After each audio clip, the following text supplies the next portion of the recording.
യൂട്യൂബൊക്കെ കാണുന്ന സമയത്ത് ഇപ്പം നിങ്ങളുടെ പോഡ്കാസ്റ്റ് വേറെ ആരുടെയാണ് എന്തായിക്കോട്ടെ, യൂട്യൂബിൽ നമ്മൾ കണ്ടന്റ് ഒക്കെ കൺസ്യൂം ചെയ്യുന്ന സമയത്ത് ഈ ക്യാമറയും കൂടെ നമ്മളെ വീക്ഷിക്കുന്നുണ്ടെങ്കിലും ഒരു പോസിബിലിറ്റി പറയാണ്. അതായത് നമ്മുടെ സെക്ഷൽ ഓറിയന്റേഷൻ ഇപ്പോൾ നമ്മളൊരു യങ് ഏജിലൊക്കെ ഇരിക്കുന്ന സമയത്താണെന്നുണ്ടെങ്കിൽ നമുക്ക് തന്നെ നമ്മളെക്കുറിച്ച് അറിയുന്നില്ലാത്ത ഒരു പോയിന്റിൽ പോലും അങ്ങനെ ഉണ്ടല്ലോ. ഇപ്പോൾ ഒരുപാട് വേരിയന്റുകൾ വരുന്നുണ്ടല്ലോ.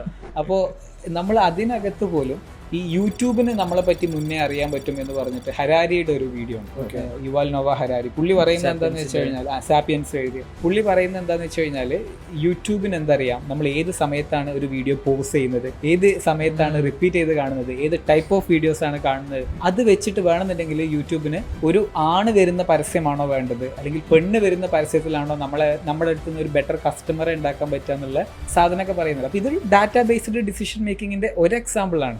ഇപ്പോൾ നമ്മൾ കാണുന്ന പല പരസ്യങ്ങളും ഇതുപോലെ ഡാറ്റാ ബേസ്ഡ് ഡിസിഷൻ മേക്കിങ്ങിൻ്റെ ആയിരിക്കും. ഇപ്പോൾ നിങ്ങൾക്ക് വരുന്ന പല മാർക്കറ്റിംഗ് കോളുകൾ